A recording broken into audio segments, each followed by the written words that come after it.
Alex Jones now joins us to discuss the latest in not only this cybersecurity guard and Obama speech, but the latest news on this cop attacking an EMS worker. You know, he's under internal investigation right now. He does seem to be part of this back alley Good Old Boys network, and we know that there are at least 2 cameras that caught this, 2 of the police officer dash cams that they're not releasing, and they're saying, oh, we're waiting for this to go to trial or charges to be filed. Yet they didn't arrest this guy. There aren't any charges to be filed because he didn't do anything, Alex. Absolutely. That's what's so atrocious about this story is that witnesses are all over the news saying that the ambulance couldn't get traffic to move out of the way. The police wanted to go somewhere as well. So the police began violently getting right on the tail of the ambulance and then shot around the ambulance on the shoulder. And then later when they were done with whatever business it was that they never said, so it must not have been very important, they then chased the ambulance back down, jump out, get in the driver's face, scream and yell at him. He submits, and then they go and open up the back, acting like mad dogs, because, see, once they do wrong, they have to legitimize it by saying you're bad, beating you up, falsely charging you, doing something. It's like when they beat you up after they shoot you in the back. I see this time, or after they break pro-lifers' arms, they then beat them up. You know, they're all. It's not enough to savagely compound fracture them. It's got to continue, and I have footage of all of this. You know, people peacefully sitting on the side of the sidewalk, and this is happening. And I know most police, and I've seen them commenting on Infowars.com, PrisonPlanet.com, in the articles that Steve Watson wrote and that Kurt Nimmo posted. I've seen them saying, well, yes, we're not trained to choke people, and we're not trained to act like that, and, yeah, that guy should probably get in trouble, but don't think this is all of us. You know, the issue is every time stuff like this happens, the police defend the bad cops that do this, so that makes the entire system bad. And look, Oklahoma is legendary. I don't vacation in Oklahoma. They have great people up there, but I don't vacation in Oklahoma because of how many friends and family I've had shaken down by the police, beat up by the police. I mean, if you're going 1 mile over the speed limit in Oklahoma, many of these rural state police and others will. It's almost like Mexican police in Mexico. And see, I mean, everybody knows they're corrupt down there. We're getting to be known like this here. And so the incredible thing is, they told local news stations that I read on your show last night, 9 to midnight, so there's no sense in you know, going back over them today, but we posted links to them yesterday, that, oh, there was a fight. Oh, the paramedic and the policeman got in a fight. Well, why was the car pulled over? Why is it being called a fight? He does nothing. The cop is attacking him, shoving him, pushing him, grabs him by the arm, starts twisting it behind his back for no reason. The guy pulls his arm away. That is the assault of the God creature. Okay, so this is the mental illness. So he was the guy in the back of the ambulance. He was the attending emergency medical person. And so then the police go to the news and say, well, they'd been in a fight before that, before the cameras were turned on. So, I mean, just insane. But now eyewitnesses are saying, no, everything you see on the tape is basically what happened. And that's why the police realize in their moment of guilt, which just shows they're mad dog out of control. They're not even really evil. They're just out of their minds on a power trip. That's why they finally, after they choke the guy and he sits there and controls himself and lets them torture him, literally that's what torture is, they then kind of shake themselves out of it and leave. But then they come back and say, well, we're probably going to charge you later. Get ready for an indictment. Get ready for a warrant. You know, don't leave town. It's time to admit you're not gods. I'm not a god.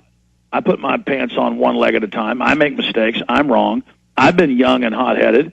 You know, I don't go around road raging, but when I was younger, when people would road rage me, I'd jump out of the car and say, let's go. And a few times it got bloody. Well, now I just know how to say, yep, you're tough. That's right. And if they, you know, I'll even run from somebody because I've got work to do.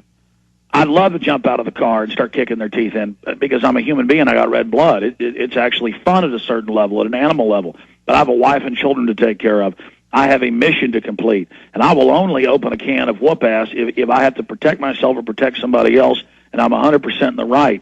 I'm not looking for a fight. And old-fashioned lawmen or peace officers weren't looking for fights. But I'll tell you this, when they had to charge up the UT Tower, they didn't cower for 3 or 4 hours like they always do now, waiting for federal orders and backup. They didn't need a bunch of fancy gear because they had testicles, and I'm sorry to use that term, but that's what it comes down to. The more gear, the more crud, the more supposed tactical training. All of this stuff is a joke. And I've talked to a lot of old police, a lot of old retired police about the stories about the things they did without all this gear, without all this crud. And the truth is they've made the police be against the people. They have turned them against us. They have trained them that they're all under incredible danger, where I've seen cops approaching women, old women in convertibles on 360, highway, like they're approaching Al-Qaeda. And they are scared to death of everything. They think we're the enemy. They think we're out to kill them. And it becomes a self-fulfilling prophecy as they get more and more abusive. We're going to start getting more and more abusive, and the trust is gone, and everything goes to hell in a handbasket. We are all Americans. We live in the same country. This country is going down the tubes in a police state. And the sick part is that the media would come out and try to call this a fight and try to spin this and then let the police sit there with no evidence. And you better believe they would have released this dash video if they had proof. And it's all there. The EMT is in the back trying to attend to the lady, and they're telling him, stop what you're doing. And he's got boxes of equipment, and he just says, what's your problem? I'm doing my job. Get out of my way. And it's about a power trip. Instead of the cop getting control of his ego and going, my God, I've got an ambulance pulled over because they didn't get out of my way. I'm on an ego trip. These guys are professionals. They've had to pass state laws and federal laws to leave ambulances alone.